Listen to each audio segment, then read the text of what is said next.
Et ça, c'est un des aspects, hein, c'est pas une fois, je suis sûr qu'un historien ou que Jean-Marie Théodat me reprendrait, mais ça, c'est un des aspects très très importants des codes ruraux.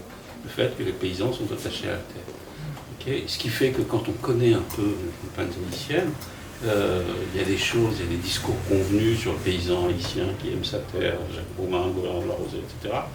Et là, dans la réalité, on prend quelques distances. Les gens sont attachés à la terre et ils ne sont pas nécessairement désireux d'y rester attachés. Donc ça crée aussi de la soumission, etc. Parce que, bon, voilà. Donc vous avez pris en compte ces aspects-là. Alors, maintenant, rentrons un peu dans cette histoire, pas complètement, mais vous avez identifié combien d'annuités, est-ce qu'il y a eu des périodes dans lesquelles ça s'est arrêté, pourquoi ça s'est arrêté, etc. Et quel est un des résultats de cette histoire par rapport à l'occupation américaine, si vous avez quelques pistes. Ok, c'est très large.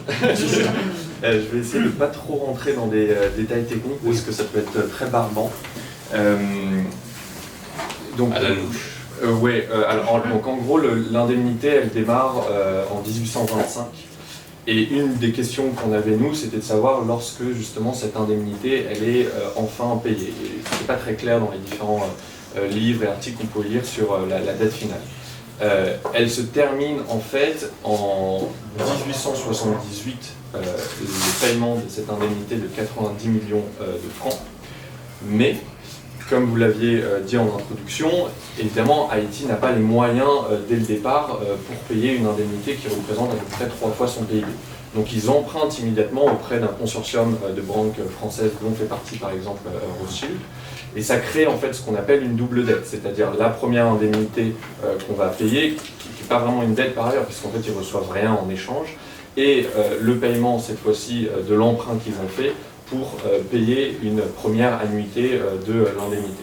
Je ne vais pas beaucoup plus dans les détails, mais en fait cette double dette en tant que telle, qui est vraiment les deux emprunts, l'emprunt et l'indemnité sont directement liés, elle est finalement payée en 1888. Donc on est en gros sur 6 décennies de paiement. Ce qu'on a fait pour retracer les paiements, c'est ça que moi j'ai trouvé particulièrement intéressant, c'est qu'en fait tout ce matériel il est présent dans des archives en France essentiellement. On a également fait un peu de travail dans les archives aux États-Unis et en Haïti, mais essentiellement c'est en France. Il y a une banque en fait qui a récupéré ces paiements, c'est la Caisse des dépôts et consignations, dont vous avez peut-être entendu parler, qui est une banque publique française qui a des archives qui sont absolument fantastiques juste à côté de la Seine. On y va et on a tous les documents et année par année on peut voir les paiements littéralement au centime près.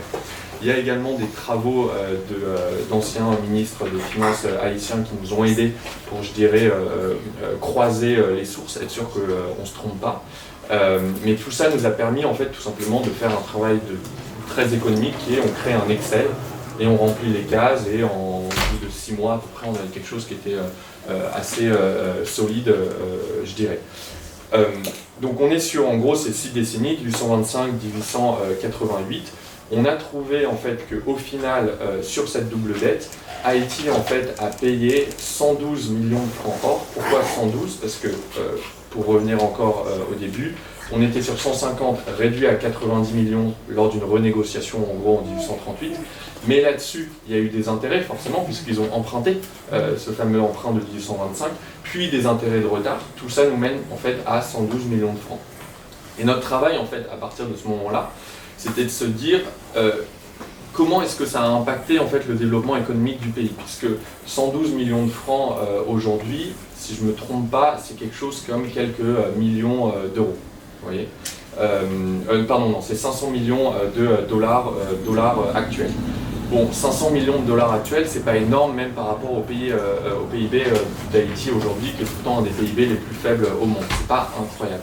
Mais en fait, ce qu'il faut se poser comme question, c'est plutôt cet argent-là, s'il était resté en Haïti, comment est-ce qu'il aurait pu se développer ? Combien est-ce qu'il vaudrait aujourd'hui ? Parce que c'est de l'argent qu'ils auraient pu investir dans des ponts, dans des hôpitaux, dans des écoles. C'est ça la question en fait qu'il faut se poser. C'est-à-dire quelle est la perte économique qui a été subie par Haïti, puisqu'encore une fois, c'est une perte sèche. C'est pas vous et moi, on vient emprunter 100 000 euros, ou 100 000 c'est peut-être un peu beaucoup, mais 50 000 euros pour aller acheter un appartement. Et ces 50 000, certes, on va les rembourser, mais ils nous ont permis d'acheter un appartement, d'accord? Là, on est sur 112 millions de francs or qui sont perdus, et c'est une perte sèche. On n'a même pas pu les utiliser en partie pour investir dans des écoles, dans des hôpitaux, etc. Donc nous, notre travail économique, c'était ça, c'était de se dire si cet argent était resté en Haïti, combien est-ce qu'il aurait pu valoir à horizon du coup 2 siècles, c'est-à-dire jusqu'à aujourd'hui. Là, il y a beaucoup de méthodes économiques qui sont possibles et je vais vous épargner un peu les détails techniques, mais en gros, on a travaillé avec une quinzaine d'économistes, dont Thomas Piketty qui a fait la préface de ce livre, pour essayer de déterminer une méthodologie. La méthodologie qu'on a choisie, qui est un petit peu, je dirais, la plus évidente et qui permet surtout d'éviter de rajouter des hypothèses, puisque vous faites de l'histoire contrefactuelle, plus vous rajoutez des hypothèses, plus forcément votre base méthodologique est un petit peu faible, elle peut être remise en question. C'était de se dire, on va en fait calculer combien cet argent, je dirais à quel taux cet argent aurait grandi chaque année s'il était resté en Haïti. Donc pour ça, vous prenez le taux de croissance de l'économie du PIB haïtien chaque année, et c'est quelque chose qui s'accumule, disons que c'est 3%, vous avez du coup 100 euros, bon, bah, l'année d'après ça va être 103 euros, puis vous refaites 3%, etc., etc. Ça nous a amené à un chiffre qui est 21 milliards de dollars en dollars actuels. Le problème en fait de ce chiffre-là, c'est que vous prenez un taux de croissance qui est le taux de croissance réel, alors même que Haïti payait précisément chaque année, envoyait des millions de francs or à la France. Et donc si ces millions de francs or étaient restés en Haïti, il est quand même assez probable que le taux de croissance aurait été plus élevé. Et donc la question, c'est de se dire quel aurait été ce taux de croissance. Et pour cela, en fait, on a pris le taux de croissance moyen de tous les pays d'Amérique latine, c'est-à-dire les voisins d'Haïti, en se disant si cet argent était resté en Haïti, on peut légitimement estimer que le taux de croissance aurait été équivalent au taux de croissance moyen des voisins d'Haïti. Et donc, en utilisant ce taux de croissance moyen qui était de 3% à peu près, on arrive à un chiffre final qui est de 115 milliards de dollars aujourd'hui. Donc c'est à partir de cette fourchette 21-115 milliards, 115 milliards c'est pour vous donner un ordre de grandeur à peu près 8 fois le PIB haïtien aujourd'hui, qu'on se dit qu'on est dans quelque chose qui nous permet d'estimer un petit peu les pertes à long terme d'Haïti en termes de développement économique. On a ensuite vérifié cette méthodologie avec d'autres possibilités. Par exemple, vous prenez ce qu'on appelle un pays proxy. On peut prendre par exemple le Chili, économie aussi marquée par le café comme l'était le Haïti à l'époque. Vous prenez le taux de croissance du Chili, vous regardez combien ça fait, on est à peu près dans ces mêmes ordres de grandeur. Donc voilà, j'ai essayé de... Je suis désolé, je sais que ça paraît un peu technique, mais je pense que c'est important de passer par là pour comprendre un petit peu comment on a travaillé là-dessus. Pour en venir à votre deuxième question sur les États-Unis, en fait, pourquoi est-ce qu'on a une partie de notre enquête était centrée sur les États-Unis? Bon, la réponse la plus simple, c'est qu'on est un journal américain. Donc ça nous paraissait important de, dans cette enquête, rappeler quand même que les États-Unis ont envahi Haïti et qu'ils ont eu également un rôle dans la situation d'Haïti aujourd'hui. En revanche, ce qui est intéressant, c'est effectivement de faire les connexions entre cette dette et l'invasion américaine. Parce que ce qui est vrai, c'est qu'en fait, le narratif de l'invasion américaine, on peut le rapprocher un petit peu de l'indemnité qui a été imposée par la France à l'époque, qui est en gros de dire il faut contrôler ce pays qui est incontrôlable, on saura mieux le faire que vous, on va envoyer en fait nos conseillers financiers et tout ira bien. Et c'est au fond ce qu'avait fait la France en fait dans la lignée de cette dette, parce que dans les années 1880, une banque que vous connaissez sans doute très bien qui s'appelle le CIC avait créé la Banque nationale d'Haïti, première banque qui va gérer voilà, la dette extérieure du pays.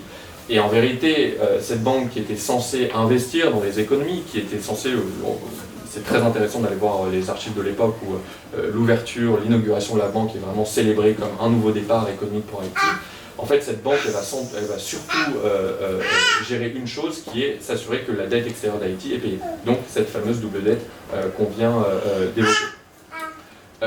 Et les États-Unis arrivent comme ça plutôt une trentaine d'années après, et c'est à peu près le même narratif que de dire en gros on va gérer ça à peu près mieux que vous, et effectivement la première chose qu'ils font c'est aller à la Banque nationale d'Haïti, récupérer je ne voudrais pas te dire de bêtises, mais un montant assez important en or, et ensuite s'accaparer véritablement les ressources économiques. J'en finis sur ce point ici. Tout à l'heure, je vous ai parlé de la double dette, c'est-à-dire cette indemnité et cet emprunt qui est contracté pour financer du coup cette indemnité. En fait, il se trouve qu'il y a eu, et c'est pour ça que vous disiez tout à l'heure que les derniers intérêts remontent aux années 1960, à partir du moment où en fait Haïti est exsangue économiquement, puisqu'ils ont dû payer justement ces 112 millions de francs, va commencer en fait un cycle infernal de dette, c'est-à-dire qu'ils vont cesser d'emprunter pour essayer d'investir dans l'économie. Ils vont emprunter auprès de qui? Auprès d'abord de banques françaises, le CIC étant une des banques qui va gérer l'émission des obligations sur le marché français. Il y a eu d'autres banques qui aujourd'hui ont disparu ou qui ont été rachetées par de grandes banques françaises. Il y a eu des banques américaines également, notamment Citibank, qui est aujourd'hui encore très connue. Et on va avoir comme ça un ensemble d'emprunts dans les années 1870, dans les années 1890, 1905 si je ne me trompe pas, 1920, et effectivement un emprunt qui date de 1900, qui n'est pas directement lié au paiement de la double dette, puisque ce paiement se finit en 1888, mais selon certains économistes on peut le lier, parce qu'en fait globalement c'est j'ai payé cet emprunt, j'ai plus d'argent, je suis obligé de réemprunter, donc en fait la monnaie est fongible. Vous pouvez toujours faire un lien comme ça. Et effectivement, cet emprunt du début du XXe siècle, il va être remboursé finalement à la France dans les années 1960. Là encore, c'est assez intéressant d'aller voir dans les archives. C'est Giscard d'Estaing qui va gérer les derniers remboursements lorsqu'il était ministre des Finances de cet emprunt. Donc il y a effectivement, le titre de ce livre est très bien trouvé, une chaîne de la dette qui va s'étendre comme ça sur à peu près un siècle et demi, et on va retrouver tous les régimes politiques français, un certain nombre aussi de gouvernements américains. J'étais un peu long, je m'arrête là. Non, et sur un certain nombre de ces emprunts, le roman haïtien en témoigne, mais sur la façon dont ce sont des occasions à chaque fois de corruption.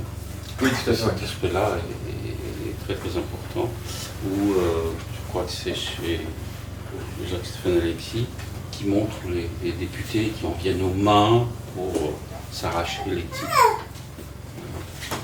Ok, donc ça c'est une partie de cette histoire de dette, de cette histoire. Que nous devons pas mal de choses à Port-au-Prince, nous devons pas mal de choses en Haïti, et là pour le coup c'est du côté de la dette que je vais appeler culturelle, tout simplement. Haïti a passé les derniers siècles à donner au monde. Je crois que c'est la regrettée Karen McCarthy-Brown dans Mamaloula qui explique ça très très bien. Haïti donne au reste du monde. Haïti donne et Haïti capte, notamment dans le contexte du vaudou. Ma voisine Valérie Marin-Lamellé, dans un très beau livre, raconte cette façon dont finalement le reste du monde et en France, culturellement, on a une très grosse dette à l'égard d'Haïti. Oui, et pas seulement nous d'ailleurs, mais c'est vrai que... D'abord, bonjour à tout le monde. Merci à Sadrak Charles d'avoir fait ce beau festival et de m'y avoir convié. Et j'apprends énormément de choses sur la dette notamment. J'avais déjà lu, mais je trouve que c'est vraiment important de... Et avant de commencer par mon livre, j'ai une question, parce que je suis journaliste. En fait, c'est juste de savoir les conséquences de cet article, et ne serait-ce que dans l'Hexagone. Est-ce que ça a changé quelque chose? Je pense pas. Voilà, non. Donc c'est juste ça que je le savais un peu. Mais ouais. voilà. Donc ça veut dire quoi? Ça veut dire qu'on revient toujours à la même phrase de nos articles, c'est-à-dire Haïti, le pays le plus pauvre du monde, et pourquoi ils en sont là. Bon, d'accord, ils ont fait la révolution, la première république noire, mais il faut voir ce qui se passe dans les rues de Port-au-Prince aujourd'hui, etc., etc. Et moi, j'en étais pas à ce niveau de violence actuelle, mais c'était quand même assez chaud dans les années Lavalas, voilà, autour justement du bicentenaire de la Révolution en 2004. Et en fait, j'avais été comme initiée par un hasard complètement incroyable que ma première pige littéraire, on m'ait donné un roman haïtien à lire de Jean-Claude Fignolet. Et c'était, je me rendais pas du tout compte, j'avais aucun critère sur Haïti, ni bien ni mal, j'avais juste lu Les Possédés de la pleine lune, qui est un très beau livre, et ça a commencé un tout petit peu comme ça, mais surtout, je dois beaucoup à Étonnant Voyageur, le festival donc de Feu Michel Lebris, d'avoir invité beaucoup d'écrivains caribéens, fait beaucoup de focus sur la Caraïbe, et donc moi de m'avoir ouvert aussi à des lectures que j'avais pas forcément dans ma bibliothèque. Et notamment une année, il y avait vraiment un focus haïtien, et là j'ai commencé à interviewer des gens, j'ai lu des livres, j'ai interviewé des gens, et en fait j'avais l'impression de connaître déjà le pays par les romans, tellement ces écrivains sont absolument magnifiques. Et surtout, j'ai découvert l'histoire littéraire haïtienne qui est infiniment longue, alors qu'en général, tout ce qui est noir, ça n'écrit pas, n'est-ce pas ? Ça pense tout juste. Et ça, je vous parle de l'époque où j'ai commencé, c'est-à-dire c'était au début de ce siècle. Donc depuis, on a quand même heureusement un peu évolué, mais en gros, c'était ça. Et c'est vrai que l'histoire haïtienne et sa bibliothèque, on va dire, était vraiment particulièrement impressionnante, et en plus chaque écrivain était le transmetteur de tout ça, de cette beauté, de cette qualité culturelle, créatrice, etc. Donc j'ai eu qu'une seule envie, ayant eu l'occasion à diverses reprises de me rendre en Haïti pour des reportages, etc., de dire, j'ai fait aussi un documentaire radio assez long, donc mais à un moment, le livre, c'est vraiment l'endroit où on va poser ça, où on va raconter tout ça, et j'ai fait ça comme un journal, pour dire justement, être écrivain, être plasticien, être musicien, être photographe, puisque ça commençait juste. J'ai travaillé d'ailleurs avec de jeunes photographes haïtiens, qui de leur côté, pendant que j'écrivais à Paris, donnaient leur point de vue sur leur ville, parce que j'ai pas fait tout Haïti, j'ai fait que Port-au-Prince. Et c'est vrai que la meilleure manière de répondre à cette phrase, c'est de dire qu'on a tous une dette, parce qu'on ne se rend pas compte à quel point notre histoire culturelle, et l'histoire culturelle américaine, et l'histoire culturelle des Petites Antilles, et je ne cite que ceux que je connais un peu, ont été, et l'Amérique latine, ont été complètement attirés par Haïti et ses créateurs, et se sont inspirés, et c'est-à-dire que dans la Bibliothèque mondiale et dans la création mondiale, on a de l'Haïti partout, et du génie haïtien partout. Donc à un moment, il faudrait peut-être, moi je ne parle pas forcément d'argent, mais je parle de l'importance de cette petite île pour le reste du monde. Et donc j'ai essayé dans ce livre de faire un parcours, qui est un parcours réel, c'est-à-dire que je me suis vraiment promenée, j'ai rencontré les gens, je les ai interviewés, mais c'est des couches successives depuis mon premier séjour en 2007 jusqu'au dernier, sur 7 ans je crois. Donc ça fait comme ça un palimpseste un petit peu, et bien sûr je mets dans ce livre les citations des écrivains qui correspondent le mieux à ce que je suis en train de vivre. Il y a aussi toute une partie historique, puisqu'on parle de l'histoire qui a été faite par le cher Georges, j'ai oublié son nom, Georges, l'historien Port-au-Prince au jour le jour, qui est mort aujourd'hui. Worthington, bien sûr, George Worthington, voilà. Il y a pas mal de gens que vous retrouvez aujourd'hui dans ce festival d'Haïti Monde. Il y a un portrait de Guy Régis, il y a un long moment chez Lionel Trouillot, voilà, c'est-à-dire en fait on est comme ça dans cette richesse culturelle haïtienne qui ne nie pas les problèmes évidemment, parce que quand on va à la Grand Rue et qu'on voit les artistes, on sait où on est, on sait dans quel cadre ils vivent, on sait la difficulté des choses. Mais moi j'ai voulu aller regarder, d'ailleurs le livre il commence, je me souviens, avec Gary Victor qui me dit, viens, qui est donc un écrivain haïtien, et qui me dit, viens, il y a une rencontre de jeunes, une rencontre culturelle de jeunes à Carrefour. Donc je vais là-bas, et puis qu'est-ce que je vois ? Je vois des jeunes qui sont en train culturellement sans doute, de discuter des ordures. En disant, alors ils sont plein de jeunes comme ça, dans un ancien lieu, dans un ancien dancing qui devient un truc de rencontre culturelle, et là, ils disent, bon, bah alors, donc nous avons des problèmes de cadavres au bout de la rue, nous avons ceci, donc moi j'arrive là, et j'entends tout ça, et j'entends ces jeunes qui sont obligés de s'éloigner un petit peu de littérature et de création pour penser ensemble la dignité de leur espace de vie, quoi. Et donc déjà, c'était assez, comme entrer en matière, c'était assez, ça place les choses. Et après, j'avais rendez-vous tout en haut de la ville, dans les hauteurs un peu privilégiées de Port-au-Prince. On m'avait dit qu'il y avait un concert de poètes, etc. Il y avait un certain Willy Saint-Louis-Jean, un certain James Noël, qu'on appelait à l'époque le jeune poète. C'était la figure du jeune poète. Il y avait Tamara qui chantait avec Willy Saint-Louis-Jean. Il m'a fallu peut-être 2-3 heures pour atteindre le bas de la ville jusqu'au haut de la ville. Mais j'y suis enfin arrivée et là, je me suis trouvée dans une maison, de même que le dancing, qu'un avocat assez riche mettait à la disposition de ces jeunes gens. Et là, c'était une espèce de paradis où les gens récitaient des poèmes, jouaient de la guitare, et sur le patrimoine haïtien, du plus jeune au plus ancien. Et je m'arrête parce que sinon je vais vous parler jusqu'à ce soir. Oui, ça c'est un aspect important de ce livre, mais en même temps, comment dire, il y a un aspect qui est un aspect d'archive très très important. Parce que Port-au-Prince a en partie disparu. Et là, on trouve un certain nombre de lieux.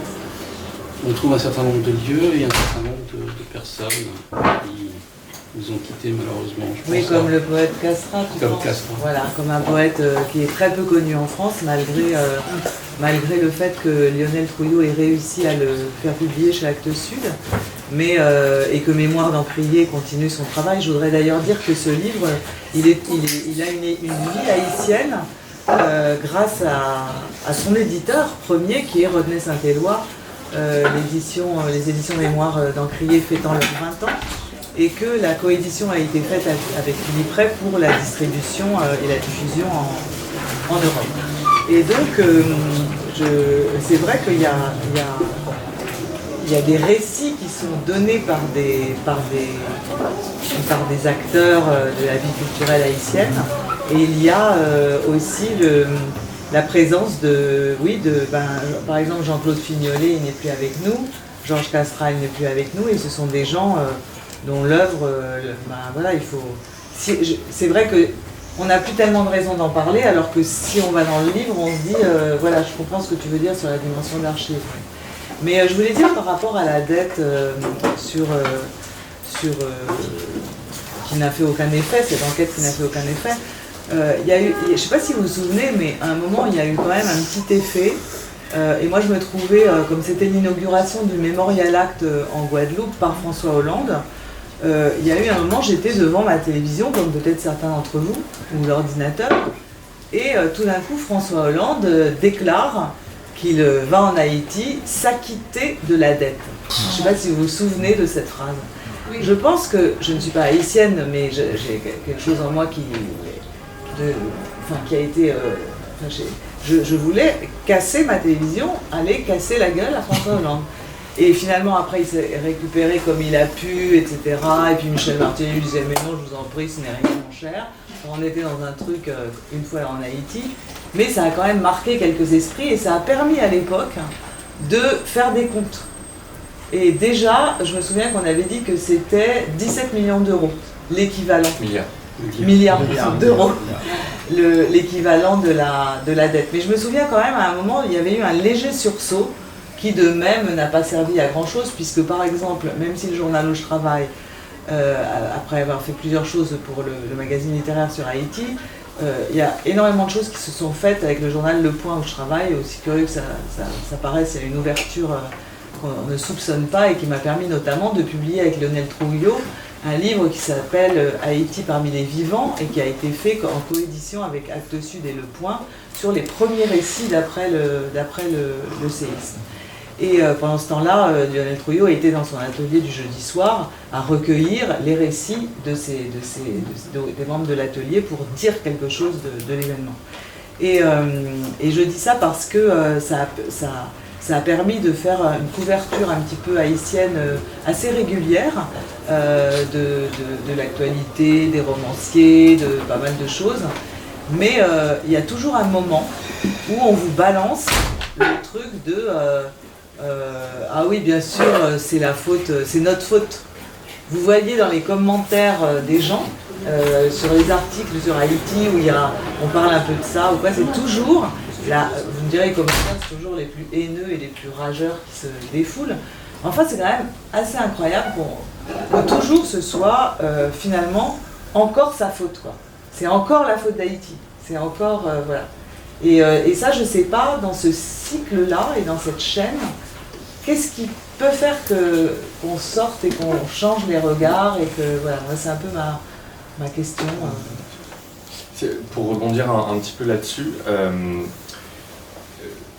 moi je pense qu'il y a sur les effets de cette enquête, effectivement, il n'y a eu aucune réaction officielle en Haïti, on peut le comprendre vu la situation actuelle. Il n'y a eu aussi aucune réaction officielle en France. Il y a une forme de tabou au niveau gouvernemental, parce que forcément on parle d'argent et on parle de grosses sommes d'argent. Et comme l'avait dit un ancien ambassadeur français en Haïti qui est cité dans notre enquête, ouvrir le dossier Haïti, c'est ouvrir une boîte de Pandore.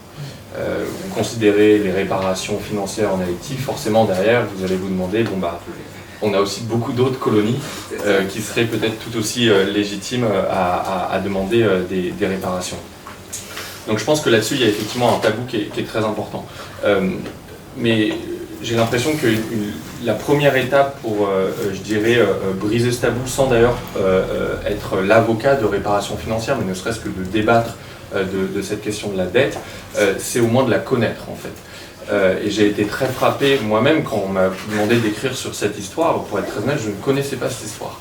J'ai été éduqué en France, je suis passé par le système éducatif français comme j'imagine la plupart d'entre vous ici. Et je connaissais absolument pas l'histoire de la dette et je connaissais très peu l'histoire de la révolution haïtienne. Il y a un rapport qui a été fait par la Fondation sur la mémoire de l'esclavage il y a 2 ans qui montre qu'il y a seulement un élève sur 10 qui apprend l'histoire de la révolution haïtienne et de Toussaint Louverture. Et cet élève sur 10, ce sont les élèves des lycées professionnels et les élèves dans les dom-toms. Donc c'est également des élèves qui sont très ciblés. Donc ça déjà c'est un vrai problème dans le sens où à partir du moment où vous ne connaissez pas cette histoire, vous n'allez pas avoir les clés aussi pour comprendre pourquoi est-ce que c'est problématique cette dette et quels peuvent être les effets à long terme. Donc je dirais que j'espère que notre enquête a pu un petit peu prendre le contre-pied de ça, fait que les gens ont commencé à en parler. En Haïti, l'enquête a été lue à la radio publique, donc ça a permis aussi, je dirais, de passer le mot. Il y avait un hommage à Toussaint Louverture en avril dernier au Panthéon. Pape Ndiaye, qui connaît évidemment très bien cette histoire du fait de son expérience en tant qu'historien, a dit publiquement qu'il était problématique que les élèves français ne connaissent pas l'histoire de la Révolution haïtienne, qui est entremêlée immédiatement avec l'histoire de la Révolution française. J'ai plus les mots exacts qu'il disait, mais il disait globalement c'est problématique que les élèves haïtiennes connaissent la Révolution française et que les élèves français ne connaissent pas la Révolution haïtienne, alors qu'il y a un dialogue entre les deux qui est très fort. Et pourtant, 20 jours plus tard, Emmanuel Macron rend hommage à Toussaint Louverture au fort de Joux, et il ne mentionne pas à un seul moment l'histoire de cette dette. Donc ça dit quelque chose encore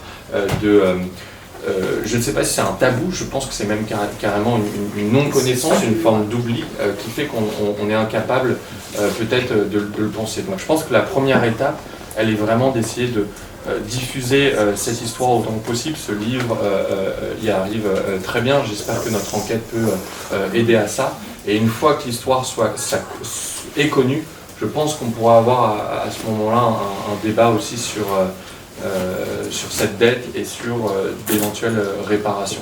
Il n'a jamais été question de publier, de faire un libelle un livre, quoi. Enfin, De l'enquête. ouais. Si, on a eu beaucoup de propositions. Le New York Times est une grosse machine et du coup les propositions sont perdues dans l'administratif, je pense. Ouais, voilà. En ligne, c'est très accessible, hein. On peut se transférer à tout le monde. Oui, Oui, mais les- bon, moi je crois au livre. Oui, bien sûr. Un petit. Voilà, qu'on a. Ouais, je sais pas. Mais bon, c'est. Ouais. Les versions, je rajoute juste, pardon, pour ceux qui n'auraient pas lu l'enquête, la version anglaise est payante, il faut être abonné, mais les versions françaises et créoles sont gratuites. Donc vous pouvez y aller. C'est bien. Merci beaucoup. Merci. Merci à vous. La parole a tourné entre vous. C'était pas gagné. Oui, c'était pas. C'était pas gagné. Comme vous voulez dire. Mais sans doute, il y a des questions dans la salle.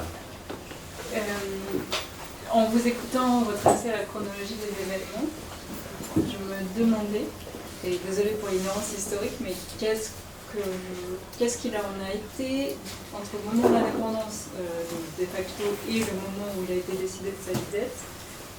Qu'est-ce qu'il en était d'Haïti en réalité en termes de gouvernance, financièrement, quel était l'état de ce nouveau pays finalement? Et ce qui, j'imagine, a dû être aussi un indicateur qui a permis de mesurer éventuellement l'impact de cette nouvelle donne. C'est une question complexe. Hein. Je l'imagine, mais bon, Très, très complexe. Un des indicateurs, rapidement, après la scission du pays en deux États, avec la République au sud et le Royaume du Nord, c'est que les revenus du Royaume du Nord étaient supérieurs aux revenus de la colonie tout entière. Même chose, il y avait un code rural particulièrement violent sous Festin. Voilà.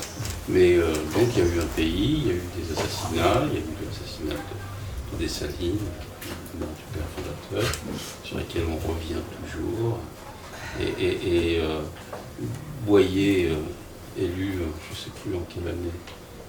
C'est 1820 quelque chose, je crois que c'est ça.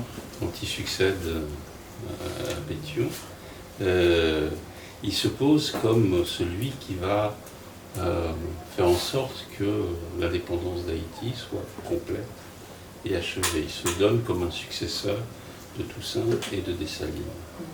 Et il va réunifier l'île en occupant la République dominicaine, en chassant les Espagnols. Je signale que la fête nationale en République dominicaine célèbre le départ des troupes haïtiennes. Il ne faut pas l'oublier, ça.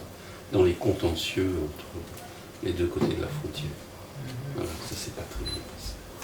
Voilà, mais et ça ne s'est pas très bien passé, notamment parce qu'on a essayé de faire en sorte que les paysans en République dominicaine participent avec un poids plus fort que ce qui s'est passé en Haïti au règlement de l'indemnité. Voilà. Donc cette histoire, elle poursuit tout le monde. Elle poursuit tout le monde. Voilà, c'était très très rapidement, mais il y a des historiens beaucoup mieux qualifiés que moi. On trouve ça chez Dorigny. Mais ça a été un indicateur quand même, j'imagine, parce que je suis chez ma saison. Bien sûr, il y a beaucoup d'indicateurs sur cette histoire-là, l'histoire d'Haïti. Je voulais savoir si sur les archives que vous aviez étudiées pour l'enquête, si vous n'étiez parvenu à voir à peu près à quoi avait servi l'argent de la dette, parce que on sait qu'en 1825, ça correspond, c'est la loi du milliard des immigrés, ce que Charles dit, voilà. Et est-ce qu'on sait vraiment que ça a permis notamment de financer ça, de réenrichir des familles qui seront les futures familles de grands industriels français, alliés avec la noblesse? Voilà, enfin, je sais pas. Non, c'est une excellente question et je m'en veux de ne pas avoir abordé ce point avant ça parce que c'est vrai que c'était peut-être pas très clair, mais en fait, cette indemnité, elle a été payée non pas à l'État français, mais aux anciennes familles de colons, les descendants des esclavagistes français. La Caisse des dépôts et consignations s'est seulement occupée de récolter l'argent et ensuite de le redistribuer aux familles des colons. ce qui est assez intéressant, c'est que je ne suis pas à 100% sûr de ce que je dis, mais je n'ai pas l'impression que ça ait particulièrement enrichi ces anciennes familles. Pour une raison notamment, qui est que ces paiements se sont échelonnés sur 6 décennies. Et donc, il y avait des familles qui parfois ne recevaient littéralement chaque année que quelques dizaines de francs. Il n'y a jamais eu, je dirais, un apport de capital massif qui a permis d'enrichir ou de lancer une industrie. Nous, c'était un point qui nous intéressait vraiment. Au départ, quand on a commencé à travailler sur cette enquête, on s'est dit qu'il y aurait un exemple d'une famille, comme c'était le cas davantage, je pense, en Grande-Bretagne, qui a véritablement profité de ces indemnités pour lancer une entreprise, pour enrichir toute une lignée. J'ai pas l'impression que c'était véritablement le cas. Les paiements se sont tellement échelonnés qu'en fait, c'est derrière des descendants qui sont morts, en fait, tout simplement, qui n'ont jamais récupéré leur argent. Là encore, c'est assez intéressant, quand vous allez à la Caisse des dépôts et consignations, vous lisez des lettres de descendants qui viennent réclamer littéralement 40 ans plus tard, alors que la Caisse des dépôts et consignations a clos le dossier indemnité, les quelques centaines de francs qu'un aïeul n'a pas réclamé et qu'il voudrait aujourd'hui récupérer. Ça mène à un point qu'on évoque dans l'enquête, mais qu'on a peut-être mal évoqué ou sur lequel on n'a pas assez insisté, parce que je pense que c'est important. Tous ces descendants qui n'ont pas réclamé l'argent, à un moment, il y a un principe à la Caisse des dépôts et consignations qui continue d'exister aujourd'hui, qui est que si après 30 ans, vous ne réclamez pas l'argent qui a été déposé dans les coffres de la Caisse des dépôts et consignations, cet argent va au trésor public. Il se trouve qu'il y a l'équivalent de à peu près 2 millions d'euros aujourd'hui, qui a été transféré justement de cette indemnité au Trésor public français en 1908, parce que des anciens colons n'ont pas réclamé cet argent. Et ça, je pense que c'est important de le rappeler, parce que de manière très concrète, lorsqu'il y a eu des débats sur les réparations au début des années 2000, lorsque le gouvernement français a répondu aussi au gouvernement Aristide sur ce sujet, ils ont rappelé, peut-être ne connaissant pas tous les détails de cette histoire, que l'État français ne s'est jamais enrichi, parce que l'argent a été transféré aux anciens colons et pas à l'État. Or là, on a une preuve concrète que c'est pas énorme, 2 millions d'euros pour le budget même en 1908, c'est 2 millions d'euros actuellement évidemment de l'État français, mais de fait, il y a de l'argent de cette indemnité qui a été transféré au Trésor public.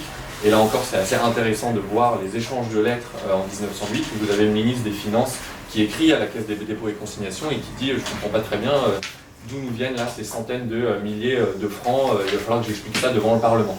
La Caisse des dépôts et consignations répond un petit peu timide, bon bah écoutez voilà, les gens ne sont pas venus récupérer notre argent, le principe des 30 ans s'applique, on récupère ça. Ok, bon, trésor public qui garde l'argent. Donc là aussi je pense que c'est important de se rappeler ça. Pour finir aussi sur cette question des descendants, donc je ne pense pas qu'il y ait des familles qui se soient particulièrement enrichies. En revanche, quelque chose qui est très intéressant et qui à mon avis dit beaucoup encore une fois de cet oubli, de ce tabou sur cette histoire, c'est que si on pense en France qui pourrait connaître cette histoire, on se dit bon bah peut-être ceux qui au fond en ont bénéficié, justement les familles de colons qui ont bénéficié de cet argent, peut-être que eux au moins connaissent cette histoire un petit peu rocambolesque. Eh bien pas du tout en fait. On a été parlé à une trentaine de familles différentes, notamment la famille qui descend de Laborde, qui était un banquier très connu de Louis XV au XVIIIe siècle et qui était également le propriétaire, considéré comme le plus important propriétaire de plantations esclavagistes en Haïti, donc qui logiquement a été celui qui a reçu la plus grosse indemnité au début du XIXe siècle. Même cette famille-là, les descendants, la plupart d'entre eux ne connaissaient pas cette histoire. Certains d'entre eux ont connu cette histoire lorsqu'en 2014, le CRAN, cette association française, a attaqué justement en justice un des descendants qui était l'ancien dirigeant du MEDEF, son nom m'échappe aujourd'hui, mais qui est un descendant direct de cette famille Laborde, pour essayer de mettre en lumière justement l'héritage un petit peu de cette dette. Et c'est publiquement dans les journaux qu'ils ont compris qu'en fait ils avaient aussi indirectement bénéficié de cet argent. Donc je crois que ça dit quand même beaucoup quelque chose que si même eux en fait ne connaissent pas cette histoire, je pense pas qu'on peut leur reprocher, ils n'ont pas à avoir une biographie familiale ou quoi que ce soit, mais c'est que le sujet a tellement été étouffé, a tellement été expulsé aussi des livres d'histoire, qu'aujourd'hui, les bénéficiaires directs eux-mêmes n'en connaissent absolument pas les détails. Et pourquoi vous dites qu'au Royaume-Uni c'était un peu différent? Alors, en fait, au Royaume-Uni, il y a eu également un principe d'indemnité, mais des indemnités qui ont été payées par l'État pour les anciens colons, et pas par les anciens esclaves, si je puis dire, ou en tout cas les descendants des esclaves, comme c'était le cas de Haïti en France. Ça ressemble en fait au milliard des émigrés qui a eu lieu en France, c'est-à-dire tous ces émigrés post-révolution française qui reviennent et on vient les indemniser. Et en fait, ces indemnités qui ont été payées par l'État britannique aux anciens colons britanniques, il y a eu un très gros travail de recherche qui a été fait dans les années 2010, il me semble, et qui a permis d'identifier une grande partie des bénéficiaires et qui a permis de montrer qu'en fait ces indemnités ont lancé tout un certain nombre d'entreprises, d'industries. Où ça, au Royaume-Uni? Oui, les noms, ils sont... Les noms, par exemple, vous avez la famille de David Cameron, l'ancien Premier ministre britannique, qui a bénéficié de ces indemnités. Pour ce qui est des noms d'industrie ou d'entreprise, là je saurais pas Des dire. noms des familles. Oui, c'est ça, par exemple, la famille de David Cameron. Oui, on peut trouver une liste. Ah oui, c'est... Je voudrais pas dire de bêtises, j'ai oublié le nom de l'université qui a fait ça. Mais si vous tapez indemnité Grande-Bretagne colon sur Google, vous devriez pouvoir trouver facilement. Moi j'avais encore des questions. 2 questions seulement. Je peux? Ouais. Peut-être une question. Non, une seule. Une seule. L'autre, je la poserai. En fait, c'est la forme.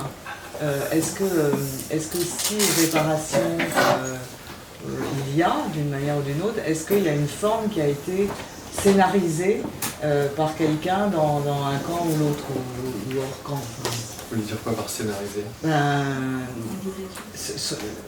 Comment ça se passerait, le remboursement? Comment ça se... C'est la question à Théodore. Là, il a des réponses. C'est une question qui est très complexe parce que ne serait-ce que dans l'état actuel, je ne sais pas qui en Haïti, au niveau gouvernemental, pourrait gérer le fait de recevoir autant de sommes, étant donné que la situation politique est assez désastreuse en Haïti aujourd'hui. Mais si je peux me permettre de rebondir sur votre question sur l'aspect des réparations, parce que lorsque nous on a travaillé sur cette enquête, beaucoup de gens nous disaient, et c'était au fond un peu ce qu'a dit en fait François Hollande quand il a essayé de se rattraper sur cette maladresse, la France a une dette. Souvent l'argument qu'on entend en France, c'est plutôt un travail de mémoire qui doit être fait. Ce qui à mon avis est tout à fait entendable et je pense que ça fait sens de dire ça. Mais lorsqu'on a travaillé sur cette enquête, j'ai également lu un article qui m'a beaucoup marqué, qui est un article qui s'appelle The Case for Reparations de Ta-Nehisi Coates, voilà exactement, qui reprend un petit peu cette question, cette fois-ci des réparations pour les Noirs américains qui ont été discriminés pendant le XXe siècle. Et à un moment, en fait, il revient également sur l'histoire des réparations financières qui ont été faites après la Shoah. Et c'est très intéressant la comparaison qu'il fait parce qu'il dit la Shoah, c'est également quelque chose qui est irréparable. Et pourtant, l'Allemagne a réussi à faire ce débat qui vient associer à la fois quelque chose qui est réparable et des réparations qui sont financières. L'Allemagne a réparé, j'ai pas du tout envie d'utiliser le mot de rembourser, mais a du moins compensé peut-être les descendants, les victimes de la Shoah, avec des sommes qui sont extrêmement importantes, tout en étant sur une histoire qui elle-même est considérée comme irréparable, qu'on ne pourra jamais réparer. Et je pense que ça c'est important aussi peut-être à garder en tête lorsqu'on parle comme ça de ces questions de réparation aussi pour Haïti, dans le sens où on a un précédent qui existe de quelque chose qui est irréparable et qui pourtant a été en partie peut-être réparé financièrement. Par ailleurs, sur la question de l'indemnité, on ne parle pas de l'histoire de l'esclavage en tant que tel, on parle d'une somme qui est sonnante et trébuchante et qu'on arrive à évaluer, en tout cas nous on a essayé de l'évaluer sur long terme. Donc on a les outils économiques pour pouvoir faire ce débat. Donc mon point est de dire, on a souvent entendu ces 20 dernières années l'idée de dire en fait on ne peut pas avancer parce que c'est irréparable ou quoi que ce soit. Je pense qu'on a assez d'outils là aujourd'hui pour avancer et pour pouvoir débattre de manière concrète et intelligente de ces réparations. Quand même. J'ai le souvenir d'une projection chez Franck Etienne, du film de Charlie Neichmann, Oui. La mémoire est-elle soluble dans l'eau? Ah oui. Et donc on fait de la préparation, c'est un peu monstrueux, le maire de Charlie Neichmann, droit à une cure tous les ans à Évian. Pour D'accord. compenser le tatouage qu'elle a reçu à Auschwitz. Donc là aussi, il y a des niveaux de... Mais bon, le dossier de la restitution, c'était impensable, Oui, et ça bien ouvrait sûr. une boîte de Pandore, et puis ça a commencé. Hein. Je termine ce note Bien sûr. Bien disons sûr. positive, ouais, mais bon. Juste une précision, pour ceux qui veulent aller plus loin dans ce débat, c'est assez incroyable, mais dans le Monde d'hier, il y a 2 pages sur cette thématique avec énormément de références d'études. C'est assez intéressant, ça peut compléter. Merci. Merci. Par rapport au travail que fait Marcel Deligny, Jean-Marie Toda et Gustave Marin, est-ce que vous en êtes... C'est antérieur au vôtre ou est-ce que vous êtes basé sur ce qu'ils ont fait? Si c'est 2 choses parallèles? Je dirais que c'est plutôt parallèle un peu. Moi j'avais rencontré Jean-Claude Ruffert il devait être fin 2021 je crois, quand on avait déjà bien avancé sur notre enquête. Il m'avait montré le manuscrit du rapport du baron de Mâcon, qui a été très important pour nous, aussi pour comprendre comment la France a quand même poussé, je pense que c'est un euphémisme, Haïti à appeler cette indemnité. Et ensuite leur livre, il me semble, est sorti un petit peu avant notre enquête, quelque chose comme en février 2022 si je ne me trompe pas. Notre enquête est sortie en mai 2022, donc c'est un peu pareil, je dirais. C'est marrant, c'est concomitant. C'était pas voulu, c'était pas du tout voulu, c'était un hasard un peu. Voilà. Mais les deux, je dirais, sont aussi sur des choses différentes, c'est-à-dire que eux, c'est une très bonne étude du rapport Mâcon et il y a l'aspect économique qui est abordé, l'aspect politique aussi. Nous, c'est quelque chose d'un peu plus étendu sur le temps, aspect économique qui va plus dans le détail des paiements et des dettes, etc. Les deux se complètent bien, je pense, j'espère. Oui, elle est venue faire une conférence à Nantes via les Anneaux de la mémoire et elle a parlé d'un questionnaire destiné aux planteurs pour évaluer ce qu'on leur devait. Oui. Avec combien, voilà, quelle surface, combien de têtes de bétail, combien de têtes d'esclaves, etc. Enfin, c'est aussi quelque chose qui Oui, pourrait c'est être très partagé. intéressant dans le calcul, la répartition de l'indemnité, encore une fois, Oui. c'est que ça ne correspond pas du tout à la valeur des propriétés de plantation. Les propriétés, c'est 10 fois plus. C'est dans l'ordre de milliards de l'époque. Donc c'est une somme qui est calculée à partir des revenus de la plantation. Et on a calculé les revenus de la plantation à partir du personnel, des objets industriels, des pièces de bétail qui travaillent. Mais encore une fois, ce n'est pas du tout une indemnité qui concerne les terres. Là, il y a une grande erreur. Mais c'est surtout parce que la valeur des terres, c'est les esclaves qui sont sur terre. Oui, mais quand tu regardes les échanges, les ventes, les actes de propriété, ça n'a rien à voir. Ça n'a rien à voir. Encore une fois, ça n'est pas la valeur des terres. Mais comment on peut... Je trouve que le chiffre il est très gros. Si on rappelle un pourcentage de l'indemnité, on pourrait dire par exemple, c'est combien de pourcents du PIB à l'époque? C'est combien? Alors la première somme donc, de 150 millions, avant qu'elle soit renégociée quelques années plus tard, on estime que c'est 2 à 3 fois le PIB de l'époque d'Haïti, les 150 millions. Les 90 millions, on serait du coup plutôt proche des 2 à 1,5 à 2 fois le PIB. Ah oui. C'est ça, c'est très important. Enfin, aujourd'hui, la France a une dette publique qui est de 116 ou 120%, je crois. Là, ils commencent, c'est même pas une dette par ailleurs, puisqu'encore une fois, ils ne peuvent pas investir cet argent, ils commencent avec nous on a appelé ça une rançon, en fait, littéralement, de 200 à 300% de leur PIB.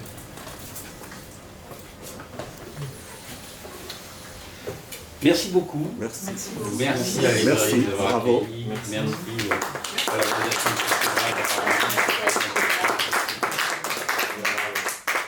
Merci à vous, merci à Valérie, merci à Yves, Chemla, merci à Constant Meilleux.